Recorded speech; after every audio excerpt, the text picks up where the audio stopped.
Hello good morning everyone and dear students. All India quota की round 2 की counselling का result आया। Result में कट ऑफ जो था बिल्कुल उसी लाइन पे गया जिस लाइन पर प्रेडिक्ट किया गया था। जो प्रेडिक्शन मैंने दिया था एग्जैक्टली सारे के सारे कैटेगरीज का कट ऑफ वहीं पर आया है। आप इसे काफी बच्चों का ये कहना था कि यूपी स्टेट राउंड 2 का एक्सपेक्टेड कट ऑफ जो है उसको बताइए सर। एक वीडियो में पहले मैंने एक्सपेक्टेड कट ऑफ बताया हुआ है, लेकिन अब क्योंकि मेरिट लिस्ट है वो आ गई है, हम उस मेरिट लिस्ट को देख करके अगर एक्सपेक्टेड कट ऑफ पे जाए तो क्या वो उसी लाइन पर है जिसपे हम लोग आज से 5-10 दिन पहले एक्सपेक्ट कर रहे थे, या मेरिट लिस्ट में नंबर ऑफ स्टूडेंट्स बढ़ जाने से कोई इम्पैक्ट आता है। यही सब बातें वीडियो में एंड तक करेंगे। वीडियो को स्टार्ट करने से पहले आपसे रिक्वेस्ट है कि चैनल को काइंडली सब्सक्राइब कर दीजिएगा। इसमें मैं आपको कुछ डेटा दिखाता हूं, उसके बाद आते हैं इसके ऊपर चर्चा करते हैं। यहाँ पर बेटे देखिएगा, सबसे इंपॉर्टेंट जो फैक्ट्स हैं जो है वो है कंपैरिजन। कंपैरिजन क्या, पहले तो आप देखिएगा स्टेट रैंक जो ये थी, इन पे जो राउंड 1 की जो मेरिट थी यूपी स्टेट की, उसमें ऑल इंडिया रैंक क्या बन रही थी। आप बात समझे, मतलब है कि मेरिट लिस्ट में, यूपी स्टेट की मेरिट लिस्ट में जिस बच्चे की स्टेट रैंक 100 है उसकी राउंड 1 में ऑल इंडिया रैंक क्या थी, और जिस बच्चे की यूपी स्टेट में रैंक 200 है, 500 है, 1000 है, इन बच्चों की जो मेरिट लिस्ट आई थी राउंड 1 की यूपी स्टेट की, उसमें ऑल इंडिया रैंक क्या थी, और सेम रैंक पर राउंड 2 में ऑल इंडिया रैंक क्या है। इससे ये पता चलता है कि कितना एडिशनल स्टूडेंट्स वहां पर आया है, कितना इंपैक्ट डाल सकता है कट ऑफ को ऊपर या नीचे ले जाने में। तो आप जरा इसको देखिएगा एक मिनट। यूपी स्टेट की मेरिट लिस्ट में 100 रैंक के ऊपर जो विद्यार्थी बैठा था राउंड 1 की मेरिट लिस्ट में, उसकी AIR जो थी 2700 थी, जबकि राउंड 2 की मेरिट लिस्ट में बेटा ये 2661 हो गई है। यानी 100 स्टेट रैंक पर 2700 ऑल इंडिया रैंक का स्टूडेंट राउंड 1 में था, तो आज राउंड 2 की जो मेरिट लिस्ट यूपी स्टेट की आई है उसमें 100 रैंक पर जो स्टूडेंट है उसकी ऑल इंडिया रैंक 2661 है, और इसके मार्क्स 695 है, जबकि राउंड 1 में 100 रैंक पर 693 नीट मार्क्स का स्टूडेंट बैठा था। आप मार्क्स में देख लीजिएगा कि राउंड 1 में लोअर मार्क्स पर 100 रैंक मिल गई थी, जबकि राउंड 2 में थोड़ी से हायर मार्क्स पर same rank, same state rank 100 मिली है। तो इसका मतलब है विद्यार्थी बढ़ रहे हैं राउंड 2 की मेरिट लिस्ट में। तो रैंक तो बेटा 39 इंक्रीज हो रही है, यानी ये कट ऑफ को हाई ले जाने की कोशिश करेगी, और आमतौर पर होता भी है राउंड 2 में कट ऑफ हाई चला जाता है। क्या इस बार भी जाएगा, वीडियो के एंड तक बात करते हैं। इसी तरह से बेटा यूपी स्टेट की जो 200 रैंक है उसकी राउंड 1 की मेरिट लिस्ट में ऑल इंडिया रैंक 3699 थी, उस बच्चे के मार्क्स जो थे वो 690 थे, जबकि जो यूपी स्टेट की राउंड 2 की मेरिट लिस्ट में आई है तो 200 स्टेट रैंक पर 3623 ऑल इंडिया रैंक वाला बच्चा बैठा है। मार्क्स सेम ही है। ये बेटा बच्चा थोड़ा लो रैंक पर सेम स्टेट रैंक पा रहा था, इस बार हाई रैंक पे पा रहा है। 3699 ऑल इंडिया रैंक वाले की 200 स्टेट रैंक थी यूपी में राउंड 1 में, अब तो 3623 ऑल इंडिया रैंक की आ रही है। 500 स्टेट रैंक जब राउंड 1 में बनी थी तो उसकी ऑल इंडिया रैंक 6318 थी, मार्क्स बेटे ये थे, लेकिन राउंड 2 में उसकी रैंक 6226 है, तो 92 रैंक का इंक्रीज हुआ है। राउंड 1 में 1000 स्टेट रैंक पर 10418 ऑल इंडिया रैंक वाला स्टूडेंट था, इसके बेटा 674 मार्क्स थे, लेकिन राउंड 2 में 10212 ऑल इंडिया रैंक वाला स्टूडेंट यूपी स्टेट में 1000 स्टेट रैंक पा रहा है। यहाँ देखिएगा 10418 वाला पा रहा था, अब 10200 वाला ही पा रहा है। 200 के आसपास रैंक में जो होता है एक तरह से इंक्रीज हुआ कह सकते हैं, बच्चे बढ़ गए हैं। यहाँ पर 206 रैंक का इंक्रीज हुआ है। 1500 रैंक पर स्टेट रैंक, राउंड 1 में ऑल इंडिया रैंक 14283 थी, लेकिन राउंड 2 में 14102 हो गई है, और यहाँ पर 181 के करीब रैंक का इंक्रीज हो रहा है। इसी तरह 2000 स्टेट रैंक पर 18061 ऑल इंडिया रैंक का विद्यार्थी राउंड 1 में था, जो कि राउंड 2 में 17683 ऑल इंडिया रैंक का विद्यार्थी सेम स्टेट रैंक 2000 पा रहा राउंड 2 में, और इसके बेटा मार्क्स 661 है। 661 मार्क्स बेटा राउंड 1 में भी थे, लेकिन 378 रैंक का इंक्रीज हो रहा है। 2500 स्टेट रैंक पर राउंड 1 में 21924 ऑल इंडिया रैंक थी, 656 मार्क्स से विद्यार्थी थे, लेकिन राउंड 2 में 21504 ऑल इंडिया रैंक का विद्यार्थी इस स्टेट रैंक पे बैठा है। तो 2500 की स्टेट रैंक पर कहा 21,924 ऑल इंडिया रैंक का विद्यार्थी है, अब 21,504, 400 के आसपास 420 रैंक का इंक्रीज हो रहा है। और सबसे इंपॉर्टेंट 2772 बेटा वो रैंक है जो राउंड 1 में अनरिजर्व कैटेगरी का कट ऑफ गया था, ये स्टेट रैंक है। तो उस बच्चे की ऑल इंडिया रैंक क्या थी, आपको ध्यान होगा 23,776 ऑल इंडिया रैंक थी। इस विद्यार्थी की 654 नंबर थे। लेकिन बेटे सेम स्टेट रैंक पर जिसमें राउंड 1 में कट ऑफ गया था, आप देखिए इसकी स्टेट रैंक इतने AIR पर 2830 हो जाती है। इसको मैं समझाता हूँ।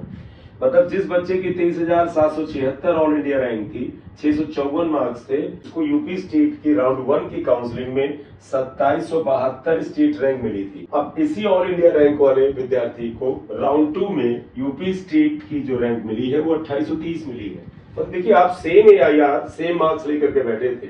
आपने राउंड 1 में जब काउंसलिंग यूपी की रजिस्ट्रेशन कराया तो आपकी बेहतर स्टेट रैंक आ रही थी 2772। सेम ऑल इंडिया रैंक पर राउंड 2 में बुरी रैंक आ रही है। इनके और इनके बीच में आप देखें 58 स्टेट रैंक का फर्क आ रहा है। इसी तरह PWS कैटेगरी का यूपी स्टेट का राउंड 1 का जो कट ऑफ था वो स्टेट रैंक 2932 थी, 652 मार्क्स थे। ऑल इंडिया रैंक 24,981 थी और नंबर थे बेटे इसके 652। अब बेटा इतनी ही रैंक पर राउंड 2 में क्या यही स्टेट रैंक बन रही है? नहीं, राउंड 2 में 2997 स्टेट रैंक बन रही है। तो देखिए बेटा same all India rank same marks वाला बच्चा राउंड 1 में 2932 स्टेट रैंक पा रहा था, अब 2997 पा रहा है। इसमें भी 65 स्टेट रैंक्स का इंक्रीज हो रहा है। 3000 स्टेट रैंक राउंड 1 में 25,448 ऑल इंडिया रैंक के स्टूडेंट को मिली थी, 651 मार्क्स थे, जो कि राउंड 2 में बेटा 24,995 ऑल इंडिया रैंक के विद्यार्थी को ये स्टेट रैंक मिली है। 3500 स्टेट रैंक राउंड 1 में 29,571 ऑल इंडिया रैंक के विद्यार्थी की बनी थी, 646 मार्क्स थे। लेकिन राउंड 2 में बेटा जिसकी ऑल इंडिया रैंक 28,639 है उसको सेम स्टेट रैंक मिली है। 4000 स्टेट रैंक राउंड 1 में 34,423 ऑल इंडिया रैंक के विद्यार्थी को मिली थी, 641 मार्क्स थे, जबकि राउंड 2 में 32,808 ऑल इंडिया रैंक वाले स्टूडेंट को बेटा सेम 4000 स्टेट रैंक बन रही है। 5000 स्टेट रैंक राउंड 1 में 48,264 AIR वाले विद्यार्थी को मिली थी, 626 मार्क्स थे। लेकिन राउंड 2 में state rank 5000 44,552 all India rank वाले विद्यार्थी को मिली है और इसके मार्क्स 630 है। मार्क्स में ही देख लीजिएगा, कहा सेम रैंक 626 मार्क्स वाला विद्यार्थी पा रहा था, अब 630 वाला पा रहा है, तो फर्क तो आ रहा है। 7000 रैंक जो है बेटा 97,453 ऑल इंडिया रैंक वाले विद्यार्थी को मिली थी राउंड 1 में, जबकि राउंड 2 की जो स्टेट मेरिट लिस्ट है same 7000 state rank 83,957 all India rank के विद्यार्थी को मिल रही है। मार्क्स में फर्क देख लीजिएगा, राउंड 1 में 582 मार्क्स वाला स्टूडेंट और इसमें 594 मार्क्स वाला स्टूडेंट सेम स्टेट रैंक पा रहा है। SC कैटेगरी का राउंड 1 में स्टेट रैंक जो थी, स्टेट की जो कट ऑफ रैंक थी वो 9,691 थी। इस बच्चे की ऑल इंडिया रैंक 1,74,054 थी और 522 मार्क्स थे। 1,74,054 ऑल इंडिया रैंक वाला जो विद्यार्थी है वो राउंड 2 की मेरिट लिस्ट में स्टेट रैंक 10,559 पा रहा है। मतलब सेम AIR का स्टूडेंट राउंड 1 में जब काउंसलिंग कर रहा था तो उसकी रैंक थी 9,691, राउंड 2 में जब रजिस्ट्रेशन कर रहा उसकी रैंक ये बन रही है। रैंक में ड्रॉप देख लीजिए, यहाँ से यहाँ तक का आपको 900 रैंक के आसपास का ड्रॉप मिलेगा और ये स्टेट रैंक है। इसी तरह से 10,000 स्टेट रैंक पर 1,82,279 ऑल इंडिया रैंक वाला विद्यार्थी राउंड 1 में था और राउंड 2 में ये 1,61,017 AIR वाला स्टूडेंट है। 15,000 स्टेट रैंक पर बेटा राउंड 1 में ऑल इंडिया रैंक 3,57,374 थी, 409 मार्क्स थे और राउंड 2 में 3,04,321 ऑल इंडिया रैंक है और मार्क्स 437 है। मार्क्स में ही आप देख लिए फर्क है, कहा 437 मार्क्स वाले बच्चे को सेम स्टेट रैंक मिल रही है राउंड 2 में, जबकि राउंड 1 में ये 409 मार्क्स के स्टूडेंट को ही ये रैंक मिल गई थी। इसी तरह से 18,574 स्टेट रैंक, ये बेटे ST कैटेगरी का यूपी में कट ऑफ है राउंड 1 का। तो यूपी में 18,574 स्टेट रैंक पर जो ST कैटेगरी का स्टूडेंट था उसको यूपी में गवर्नमेंट MBBS सीट मिल गई थी। इसकी ऑल इंडिया रैंक 5,33,966 थी, 329 मार्क्स थे। अब बेटा आप देखिएगा, इतनी ही ऑल इंडिया रैंक वाला बच्चा राउंड 1 में ये रैंक पाता है 18,574, लेकिन यही रैंक वाला बच्चा राउंड 2 में स्टेट रैंक 20,269 पाता है। बात समझे?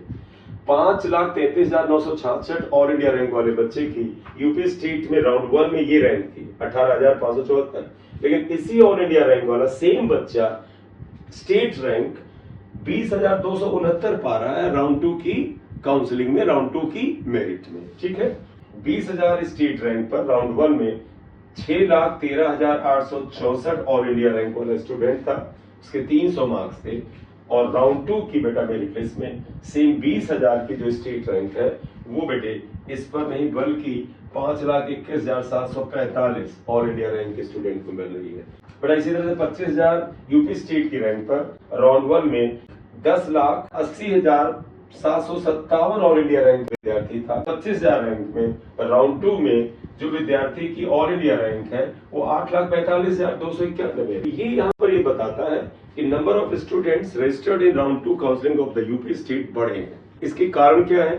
पहला तो कारण है इनमें से बहुत से बच्चों ने अपग्रेडेशन के लिए अप्लाई किया हुआ है, तो ये नंबर इसलिए बहुत ज्यादा है। अपग्रेडेशन के लिए अप्लाई करने वाले बहुत सारे विद्यार्थी हैं, यानी कि इनमें से बहुत से बच्चे सीट ऑलरेडी पा चुके हैं। अगर वो एक सीट पाएंगे तो फिर एक सीट छोड़ेंगे भी। इसके अलावा ऑल इंडिया कोटा में कई स्टूडेंट्स को सीट मिली थी, लेकिन अब वो बेटा उस सीट पे नहीं जा करके वो स्टेट में आकर के अपनी सीट लेना चाहते हैं। तो ओवरऑल ये है कि अगर आप में से कुछ विद्यार्थियों की यूपी स्टेट में नहीं भी सीट मिलती है तो उनको ऑल इंडिया कोटा में उसके चांस बढ़ जाते हैं। इस बार क्योंकि नंबर ऑफ सीट्स भी बहुत सारी बढ़ी है, इसलिए कट ऑफ तो राउंड 2 का नीचे आएगा ही आएगा। और वो कितना आएगा जरा आप यहाँ पे देखिए। टोटल रजिस्ट्रेशन इन राउंड 1 जो यूपी स्टेट की काउंसलिंग में था वो 25,831 स्टूडेंट ने किया था, जबकि राउंड 2 में ये 28,200 हो गया है।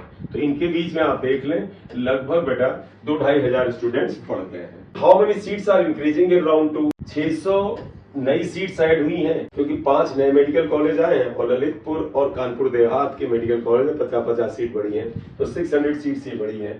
इसका आप 85% निकालेंगे तो 510 सीट्स जो होंगी ये ऐड हुई है। इसके अलावा 175 प्लस सीट्स जो हैं वो ऑलरेडी ऐसी थी जिन पे बच्चों ने रिपोर्ट नहीं किया था। आपके पास रेजिग्नेशन का ऑप्शन यहाँ मौजूद था, तो कई बच्चों ने रिजाइन किया है, इसलिए भी कुछ सीटें यहाँ पर ऐड होंगी।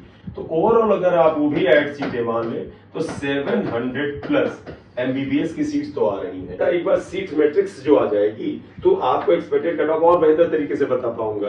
तो एक्सपेक्टेड कट ऑफ के लिए मैंने यहाँ जो स्पेस छोड़ा है मैं अभी आपको बताऊंगा कि मेरे कैलकुलेशन में क्या आ रहा है, लेकिन जैसे ही सीट मैट्रिक्स आ जाएगी, हो सकता है आज ही आ जाए रात तक, या इस वीडियो को मैं अपलोड करूं उससे पहले ही आ जाए, तो उसमें फिर करेक्शन करेंगे। अनरिजर्व ओपन कैटेगरी का कट ऑफ जो है बेटा राउंड 1 में जो गया है वो 23,776 ऑल इंडिया रैंक पर गया है। और बेटा इस बच्चे की स्टेट रैंक 2772 थी और इसके 654 मार्क्स थे। इसी तरह से बेटा ईडब्ल्यूएस ओपन कैटेगरी का कट ऑफ राउंड 1 में 24,981 ऑल इंडिया रैंक पर गया था। इस बच्चे की स्टेट रैंक 2932 थी और 652 मार्क्स थे। ओबीसी ओपन कैटेगरी का राउंड 1 का cut off 25,111 all India rank पर गया। 2948 स्टेट रैंक इस स्टूडेंट की थी, 652 मार्क्स थे। इसी तरह से एससी ओपन कैटेगरी का कट ऑफ राउंड 1 में 1,74,054 एआईआर पे गया। 9,691 स्टेट रैंक थी इस बच्चे की और 522 मार्क्स थे। और एसटी ओपन कैटेगरी का cut off 5,33,966 all India rank पर गया। स्टेट रैंक थी 18,574 और 329 मार्क्स थे। ये राउंड 1 का कट ऑफ है। मैंने all India rank cut off, state rank और मार्क्स सारे लिख दिए, ये नीट के मार्क्स हैं, राइट। अब what is the expected cut off? बेटे मेरे कैलकुलेशन के अनुसार 25,200 ऑल इंडिया रैंक से लेकर के बेटा ये 26,300 ऑल इंडिया रैंक के बीच में राउंड 1 का कट ऑफ आएगा। रेंज बेटे इसलिए थोड़ा सा बढ़ाया है क्योंकि अभी सीट मैट्रिक्स नहीं आई है, तो बहुत ज्यादा एग्जैक्ट कैलकुलेशन करना थोड़ा सा मुश्किल है। बेटा अब नेक्स्ट है ईडब्ल्यूएस का जो कट ऑफ है वो 26,300 से 27,200 के बीच आ सकता है। 27,200 स्टेट रैंक के बीच जाने की उम्मीद है। ओबीसी का कट ऑफ जो है 26,540 ऑल इंडिया रैंक से 27,500 ऑल इंडिया रैंक के बीच जाना चाहिए। एससी का कट ऑफ जो है 1.85 लाख से लेकर के 1.92 लाख ऑल इंडिया रैंक के बीच जाना चाहिए। यानी एससी का कट ऑफ 1,85,000 से 1,92,000 AIR के बीच जाना चाहिए। और एसटी कैटेगरी का जो कट ऑफ है 5,90,000 से 6,40,000 ऑल इंडिया रैंक के बीच में जाना चाहिए। तो ये बेटे मेरा एक्सपेक्टेड कट ऑफ का कैलकुलेशन है, और कैलकुलेशन करके और बेहतर डेटा लेकर के जैसे सीट मैट्रिक्स आती है उसके बाद आपके सामने हाजिर होंगे।